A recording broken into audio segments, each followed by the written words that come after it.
Pumilio dance, Pumilio dance, Pumilio dance. Okay, guys. I don't know what that was. I'm excited for some reason. Got the Pumilio video today, so I'm gonna go over everything.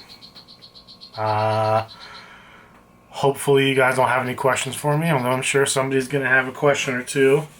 But okay, so I'll talk about, first I'm going to talk about the tank size. So for Pumilio, what I recommend, I wouldn't go smaller than a 18 by 18 by 24.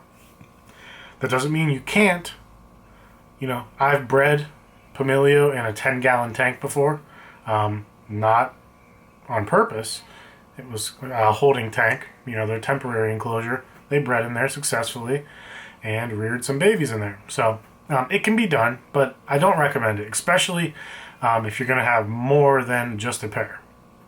For me, I do Pumilios only in pairs, but I know some people do them, you know, they like them better in like a 2.1, or I know people that do them in groups of like 2.6, 2.8. Obviously, if you guys don't know what I'm saying, 2 is the male, and the first number, basically. The first number is the male, and then point whatever number is a female. So, yeah. When I say 2.8, that means 2 males, 8 females. So I do a 1.1. I don't know. You know, I could obviously do more. The tank, the 20, what I use for my Pumilio are the 22 by 17 by 24, and also the 15 by 17 by 30. Now, I like the 22 by 17 by 24 more, mainly just for the reason that when you slide the glass door, the 22-inch wide as opposed to the 15-inch wide is a lot. You have a lot more space to get to.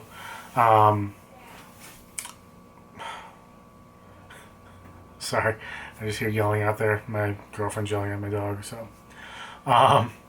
So when you have the 22-inch wide and you slide the glass door open, you basically have 11 inches, around 11 inches of space you can get into without having to remove the doors. On the 15, these are 15 by 17 by 20 by 30. The height is nice on them. I do like the height, but you don't have as much room when you slide the door open. You have, you know, about 6 inches, 5.5, 6 inches, or no, sorry, that's bad math. About 7 inches, 7 to 8 inches is what you have there. So, yeah, I don't like. I mean, I like these tanks. You know, they're cool. They work. Gets the job done. You don't need 30 inches. I just, I had done, before I did this rack, I had just a single tank that I had custom built, and that one was 24 by 17 by 30.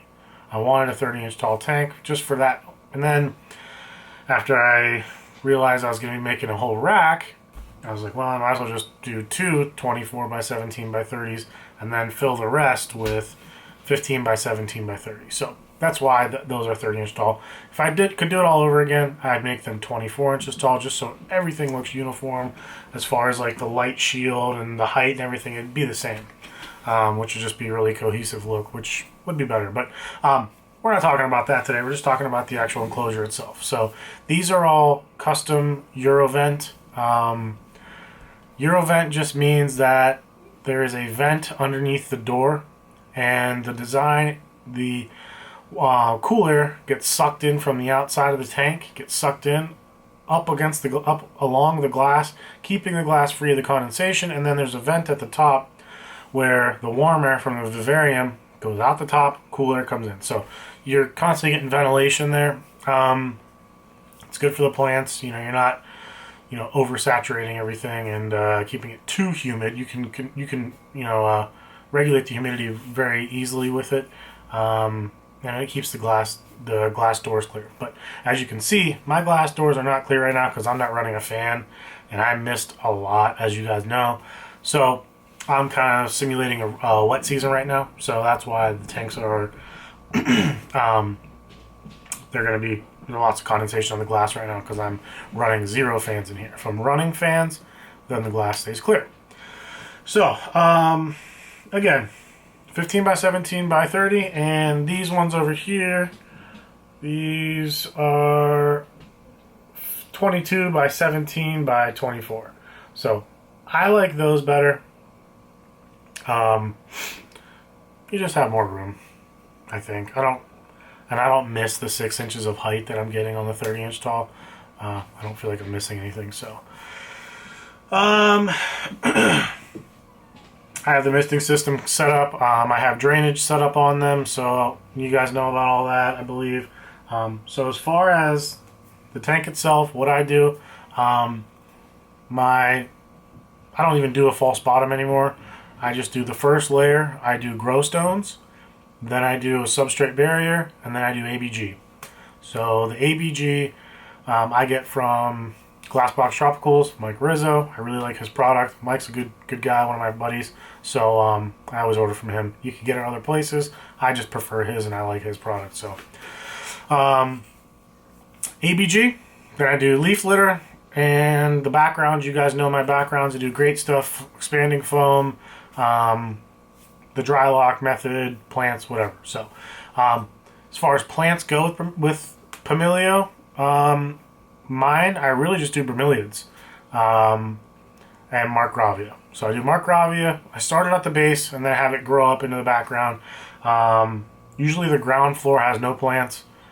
The only thing it will have on some of the tanks that I'll show you is going to be some of the baby tears, which I just kind of took baby tear seeds and flicked them into the tank and they sprouted. So really easy to grow, and it looks pretty cool. It almost got a little too thick where, yeah, I don't know if I like it, but that's it. As far as the tank goes, Bromeliads, you can use Vrija, you can use Neoregelia, you can use Ecomea. I mean, you can use any of them with Pumilio. Where with Sylvatica and Histrionica, you kind of want to use Vrija or Neoregelia that doesn't have spikes on the on the edge of the plant. You don't want spikes, just because they're a heavier frog and their skin seems to be a little more sensitive to the spikes, and you get little scrapes and everything. That's what I've heard, and so I just go with that. So Vrija and softer edge Bromeliads are good for the Histrionica and Sylvatica. Pumilio doesn't matter. You can use spiky broms. They're really small and they're not heavy, so they don't really. There's not as much weight going on to the spikes, if that makes sense. So it doesn't really matter what you use. Some good examples that I think are good Pumilio Bromeliads: Neoregelia Andy Ann, Neoregelia Cheers, Neoregelia Big O, Neoregelia Fireball, Neoregelia Super Fireball. I just have a bunch of other stuff. I don't even know what the name is, but I've had it, got it, from Michael's Bromeliads or Tropiflora. I don't even know some of the names. I just picked out stuff, or I'd have Anton just send me stuff, and it worked. So I don't know the names on all of them, but other than that, the Bromeliads and Markgravia, I really don't do many plants for Pumilio. They just kind of get in the way. It makes it more difficult catching froglets when you go to ship them, which I guess we might as well move on to, since I've gotten pretty much explained my tank to you. Guess I'll just talk about the Pumilio themselves. So, if you've never seen Pumilio or owned Pumilio, they are a little bigger on average than Uranitomea. They are a lot smaller than Tinctorius. So they're usually about anywhere from 15 to 22 millimeters, which they're pretty small, but I think they're bigger than the Ranitomea. Now one of the big differences of Ranitomea and the Pumilio is that the Pumilio will only eat the mothers or any female infertile eggs. So that's the only thing they eat. Whereas Ranitomea they will eat, they can be fed eggs, which they'll eat. They can be raised in bromeliads, or you can pull them and raise them yourself and just feed them fish flakes, tadpole bites, whatever you want. I've raised Ranitomea myself. So that's why you see the price on Ranitomea usually isn't as high as the Pumilio, because the Pumilio, you're not in control of how many you have. Their parents are. So you may get, every 3 months, you may get 3 to 5 Pumilio, where with Ranitomea, you can get 20 to 30 or more. I mean, it just depends on how, what's the word I want to use? I can't think of it. Having a brain fart. But prolific. There we go. How prolific your Ranitomea are. You can have maybe 50 in 3 months. Who knows? But so that's one of the differences you'll see in price. Pumilio, there just aren't as many because you are not in control again. So, like I said, I do mine in 1.1 male and female pairs. I did kind of forget to mention that in the tanks I do have film canisters as well. Now the film canisters are used to lay the eggs, and then the female usually transfers the eggs from the film canister to the bromeliads, and she takes care of them. Which I guess I'll get into that now. So you can have them raise in film canisters. Mine never do. I have film cans in the tank.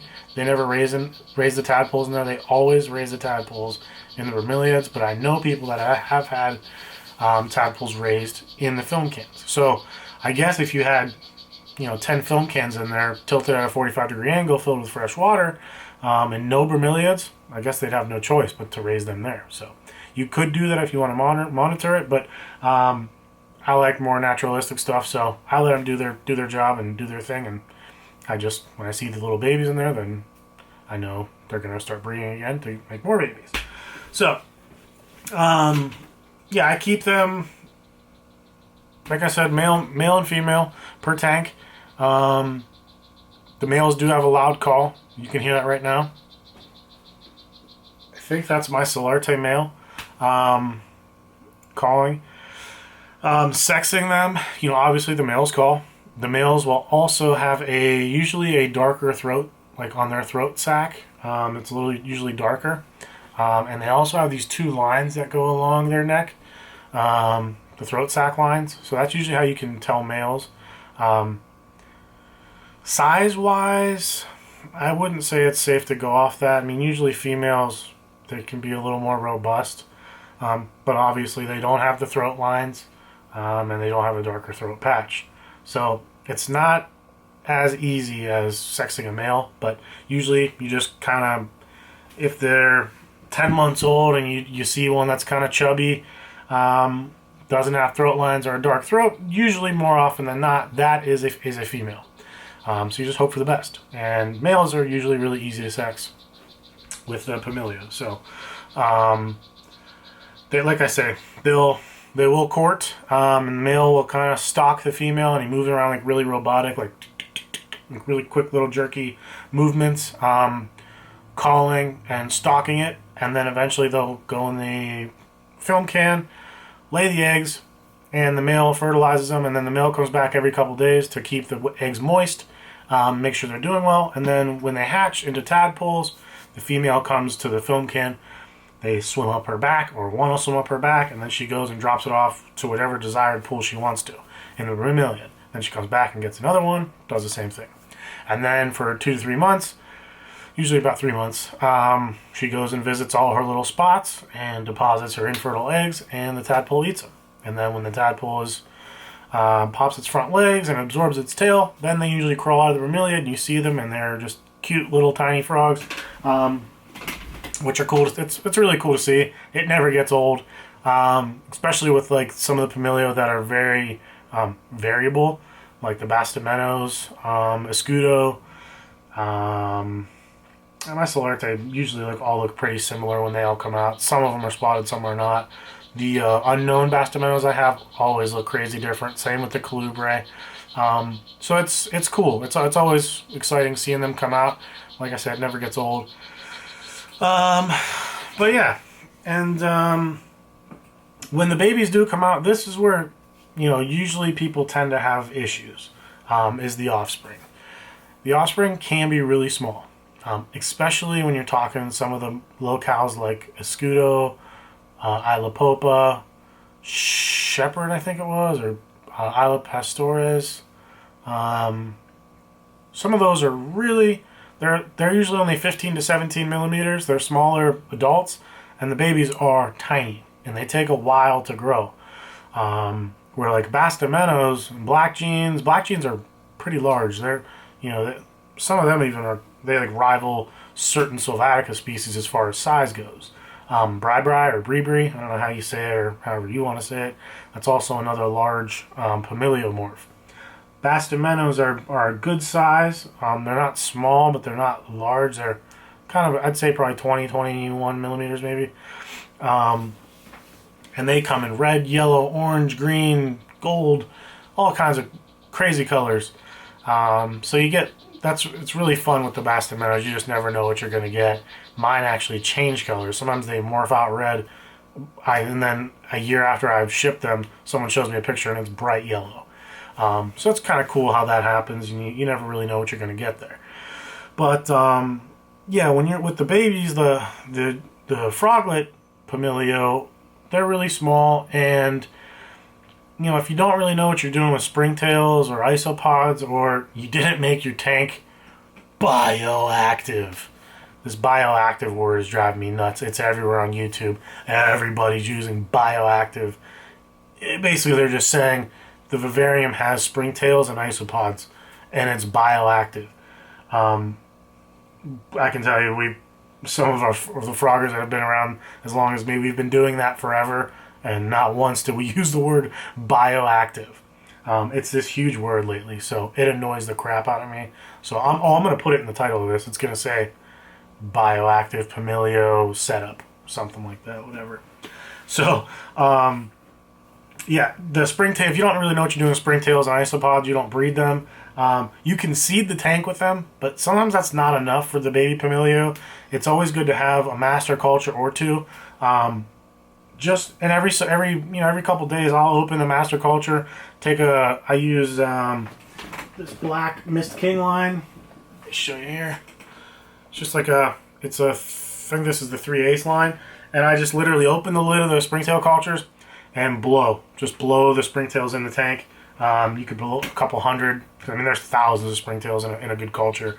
I blow just a crap ton of them in there, and that's the baby Pumilio snack on that. It usually takes about, for my Escudo, it's usually probably 6 weeks till they're eating melanogaster fruit flies. Now, the adult Pumilio, they can eat melanogaster, they can eat Hydei. I don't do Hydei as a staple, but they will eat them, and it's good for a little snack every once in a while. But getting back on the froglets and juveniles, so the Springtails are really good for them. Another little trick I do is cut up a banana and into coins, inch to half-inch coins, throw them in the tank. The microfauna or bioactive components to this tank, they will eat the banana, they will congregate around the banana, which leads to the frogs congregating at the banana, and it turns into a feeding station eventually. Excess flies that are in the tank will go to the banana, and they'll lay eggs in the banana, and larva comes out of the banana, and the frogs eat the larva. Now, larva for baby frogs is really good. Keeps their weight up, and it's just really beneficial for them when they're not big enough to chase around. Especially I hate Turkish glider fruit flies. My froglets used to all spit them out. They'd eat them, and then I don't know if they're trying to hop out, and they'd spit them back out all the time. I don't use gliders. I just use regular melanogaster flies, and I have Hydei, Springtails, and isopods. My tanks are all seeded with dwarf white, dwarf purple isopods. Some of the Tinctorius have the giant orange isopods. There are Springtails of multiple species in there. Silvers, white, pink. There's some I have in there that are like this chrome blue looking things. They're Springtails, but I didn't put them there. They're just there. I don't know if they came in hitchhikers from plants, stuff like that. So I have some hitchhiking what do you call it? Microfauna. So, bioactivity. I have hitchhiking bioactivity in my tanks. So, yeah, like I said, another trick I do, I will put old fruit fly cultures. Like I have some in there right now that are from October 29th. Today is December 6th, I think. So 5-6 week old fruit fly culture. They're not booming anymore, but there still is breeding in that culture. So you still get flies coming out of there, larvae coming out of there, mites coming out of there. Frogs eat mites, frogs eat larvae, frogs eat stunted little runty flies. So those are really good for the froglets until they get big enough, quick enough, strong enough to take on your dusted fruit flies, which that's when they start. After that, you start giving them the dusted flies, they get a little stronger, their bones get better. That's usually when you'll see some growth spurts. And like I say, most Pumilio, I'd say 3 to 4 weeks where they can until they start taking flies. And for like smaller Pumilio, for me, it's probably 6 weeks.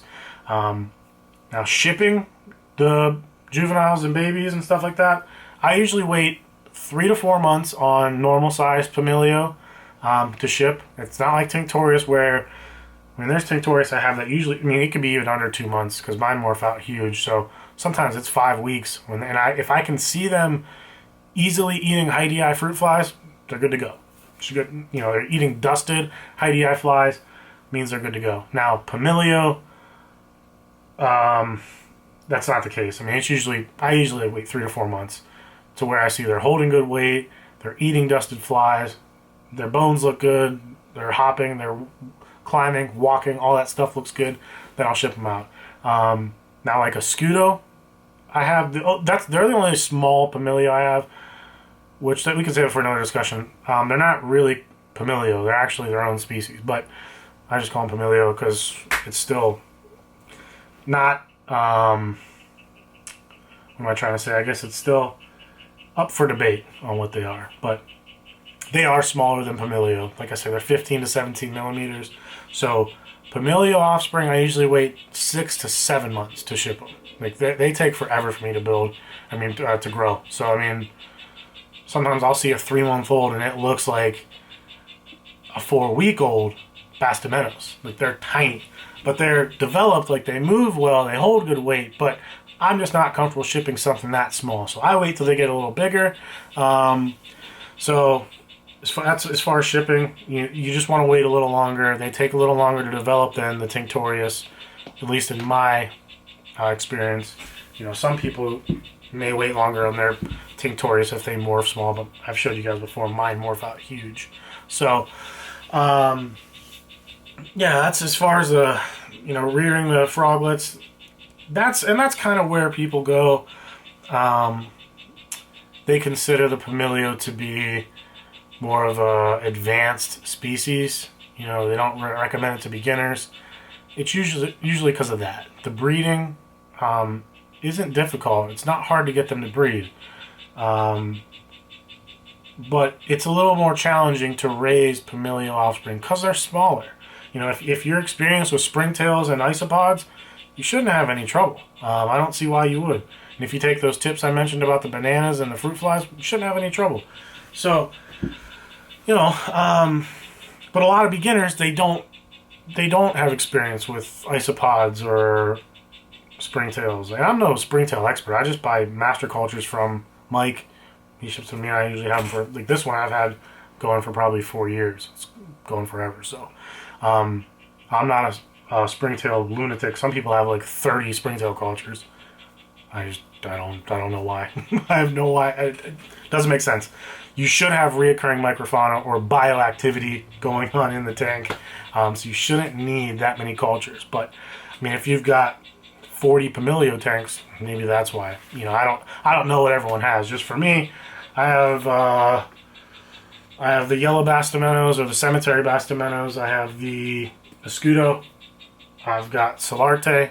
I've got the unknown Bastimentos, and I have the Rio Colubre. So, not a ton, but then I do have the Histrionica yellow LEHMANNI. I have the Sylvatica bilsa, Sylvatica San Lorenzo, Histrionica bullseye, and Histrionica redhead. So those are all OOPHAGA as well. So they do, their froglets are bigger than Pumilio most of the time. Some of those Sylvatica, like my Sylvatica San Lorenzo, the adults are much bigger than a adult Pumilio, but the froglets are pretty close in size. Now the bullseye froglets come out bigger, the LEHMANNI froglets come out bigger, redhead bills, they all come out bigger, but my Sylvatica froglets are pretty small. They're really comparable to a Pumilio fresh out of the water. So, yeah, other than that, you know, I'm trying to think of what else to talk to you guys about. I'm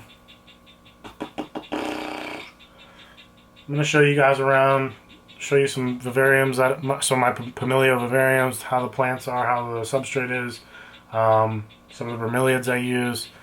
I won't tell you any names because, like I said, I don't really know the names of many of them. I'm not a plant expert.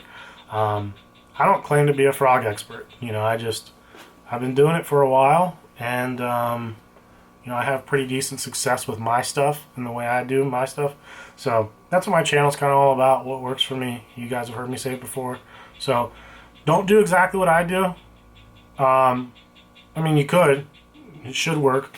But I wouldn't guarantee it because you're not me. So it may not work for you. I would take what I say. And, you know, if something seems interesting and you want to try it out. But don't try it out. I'm not sure if you guys are Tom Segura fans, but try it out. Yeah, just try it, see if it works for you. If it does, great. If it doesn't, then, you know, maybe take a portion of it and put your own twist on it, and it may work for you. So, trying to think if there's anything else to let you know. Springtail food. If you guys are interested, you know, I use this stuff I get from Mike at Glassbox Tropicals. There we go. Just a powder. That's all I do. Maybe once, twice a week. Whenever I see it's gone, I sprinkle some in there. You don't want to sprinkle a ton in there. Like I just sprinkled this in today. And I have 2 Springtail cultures. You don't sprinkle a ton on there. But I just sprinkled that on today, so I figured I'd show you guys. I don't sprinkle that in the tank. Probably could. I don't know. But I don't. I just do like I say, the bananas or old fruit fly cultures. Sometimes both. It can't really hurt, so. Is there anything else I need to let you guys know about Pumilio?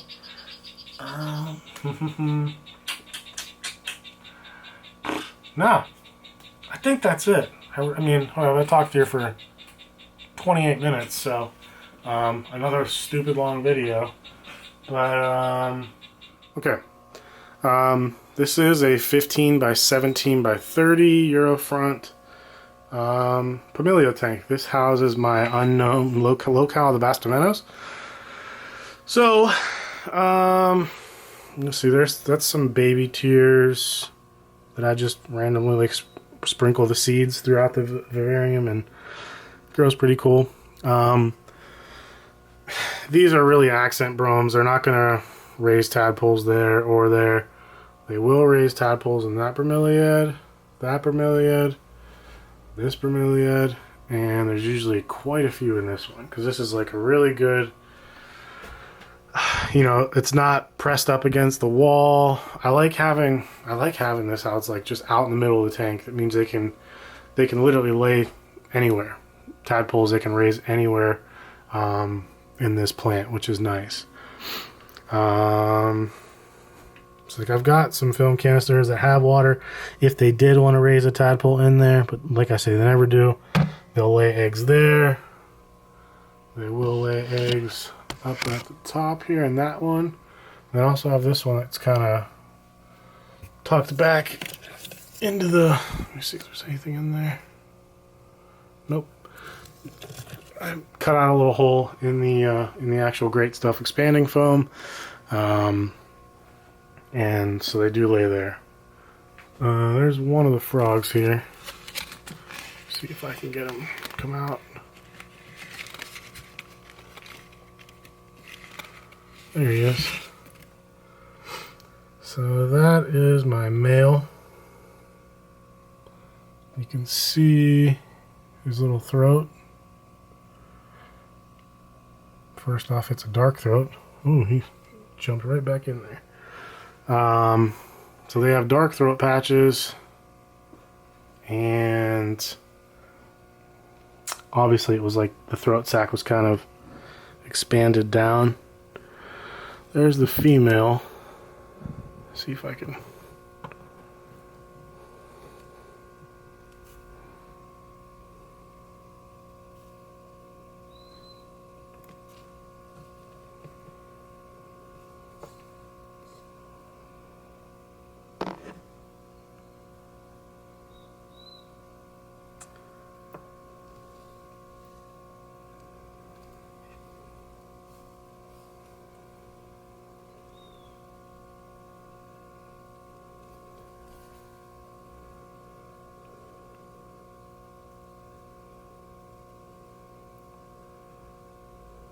See how her throat is just all white?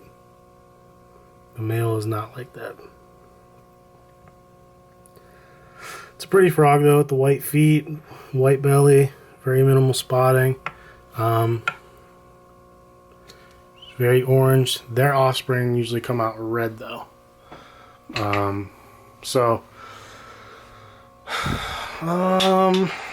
Yeah. I mean, it's like I say, it's really simple. Great stuff background. Obviously the Margravia has grown like crazy in this tank. But it's really simple and effective. You know, that's what I try to go for. I don't try to make every tank a display tank. You know, this is by no means a display tank. But it looks nice and it has a lot of function. So, like I said, the glass is all condensation. It was all condensated right now because I'm not running fans.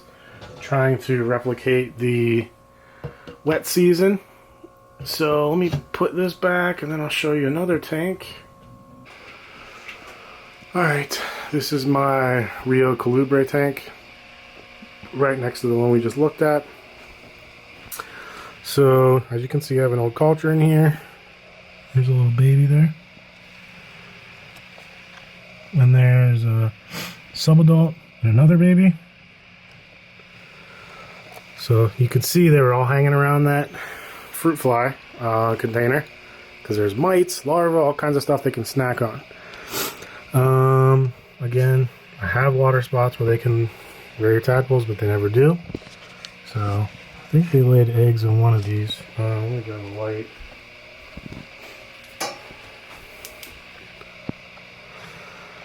Maybe not.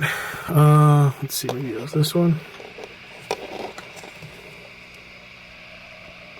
You can see there's one tadpole still in there. So you don't need to set the film cans up high. Some people think you do. You don't need to put them on the glass. Some people think you do. You can, but you don't need to. See, like I have a little spot back here where they can get behind, and they get behind there all the time.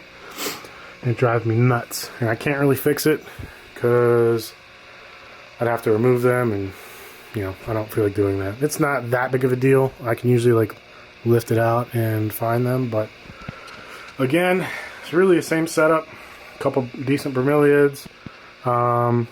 They actually rear some of the Bromeliads in these smaller ones. Like, you don't need a ton of water. Don't rear them in there. Margravia, baby tears, Bromeliads, wood. Those are my setups.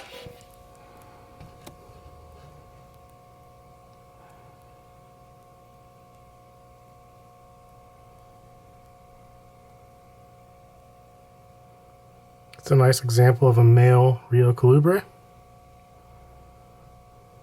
See his throat?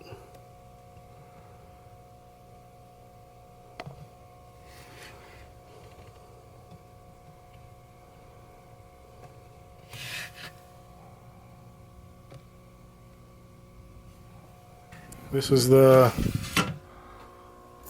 Sylvatica tank. You can see there's one there.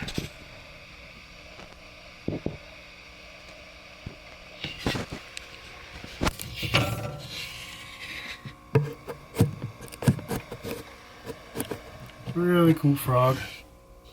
Super bright. Same thing. Nothing's changed. Film cans, Bromeliads, same shit. But see how those, like, I just don't like how there's not a lot of space when you slide the door open. I mean, I have maybe 6-7 inches of access unless I take both doors out.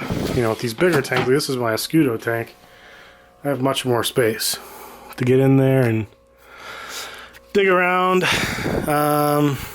You know, again, leaf litter, fruit fly containers, old fruit fly containers. Again, that's from the 29th.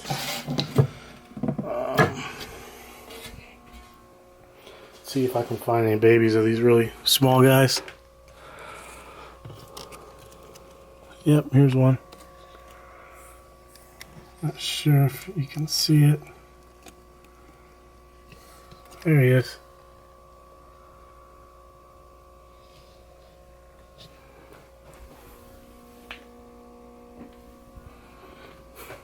Was that an accident? And they're tiny. Very little frog. He likes me. Alright, let me guide this guy back. Wrong way, bud. There you go.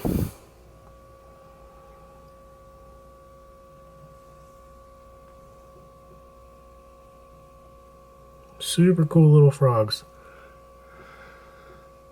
I think there's quite a few running around in here. I want to say there's like 5, I think.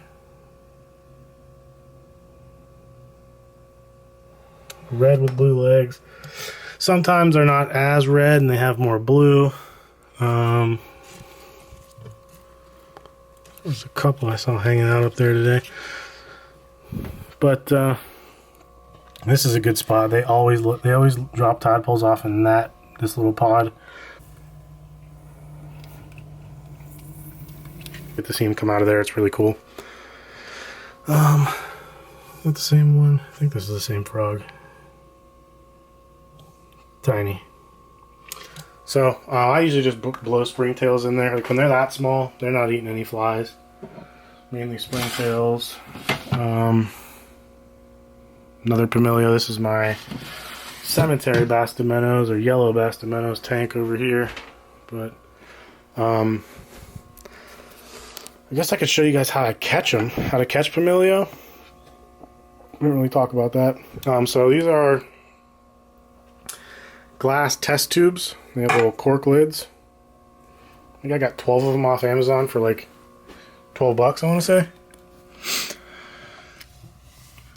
Okay.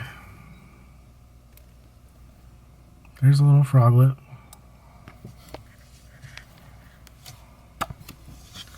Take the glass tube. And they just hop right up in there. Pretty cool. Really easy to catch. That's maybe a week out, 2 weeks out of the water. It's pretty young. And then there's Big Mama sitting out. See if I can catch her.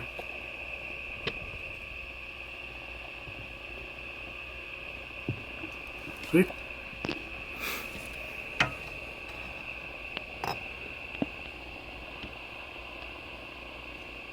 It's having a hard time focusing there. There you go.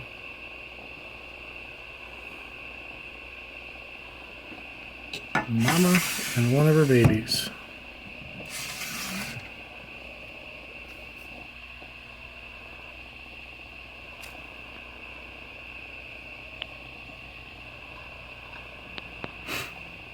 Really easy to catch though with the glass tubes. Just kind of want to be somewhat careful because it is glass. And then when you want to get them out, just kind of shake them out.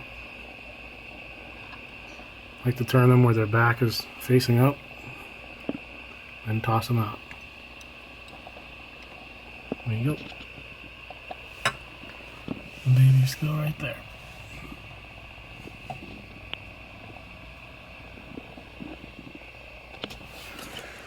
So, I think that's everything. I can't think of anything else to show you guys. Yeah.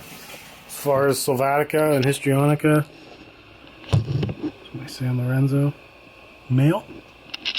I think there's 3 froglets in here.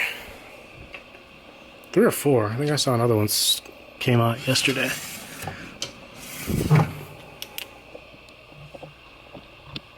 One there. I don't see any others at the moment, but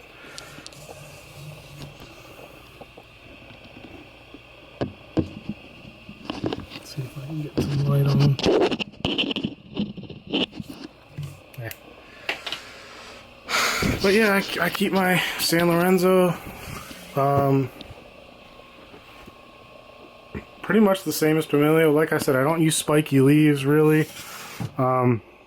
This one's sort of spiky, but not bad. These ones are pretty smooth, not too bad. This here is a little smooth on the edge. Histrionica, that's my bullseye tank. Like I said, obviously there's tons of condensation on the glass and it doesn't look great right now, but it's effective. There's a tadpole in that pod, a tadpole in that pod. If I could get him on camera.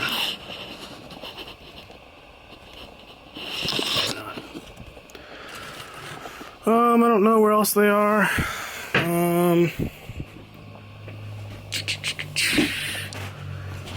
All the frogs. Yeah, there's an orange galact in this tank. I just kind of recently set that one up. This is my yellow LEHMANNI tank. 22 by 17 by 24. There's some eggs in there I can show you that are developing.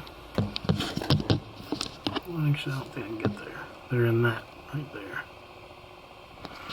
5 eggs in there. Sometimes in the Histrionica and the Sylvatica, I do put in these like PVC tees. They're like 1.5 inches, I think. There's a black one there. Just because they're a little bigger, and the frogs are much bigger than Pumilio, and as far as like males being able to fertilize them, I think the more room they have, the better. So they'll lay on petri dishes too, but you'll see they will use the film canister, and as you can see, it's looking like a successful clutch in the canister. It's the first time my LEHMANNI had laid a successful clutch. Last time it was successful, it was in that white tea. So, yeah, I don't think there's anything else left to cover. Pretty sure I covered everything from, you guys know the lights I use, you know my misting schedule. I went over food. I went over not letting them escape. I went over breeding. I went over froglets. I don't see what else I can cover for you. I showed you guys a look around the tanks. I don't know if you want more close-ups or something, but it doesn't get any more straightforward. So, yeah. Hopefully you guys enjoyed this, and this will hopefully satisfy you guys with the Pumilio, what I do and how I do Pumilio. So, like I said, it can be intimidating at first because they're a little expensive, they're smaller, but you know, with the stuff I talked about, as long as you keep that in order, you're good to go. So, without further ado, I'm going to end this video. Like, comment, subscribe. Let me know what you guys want the next video to be on, besides the obvious being frog room and building a vivarium, like actually showing you how to build one. I drilled the glass today and it was a success. I just did one practice hole on the scrap glass. It was super easy, so I just went ahead and sent it, and we had a good success. So that's it. We'll see you later.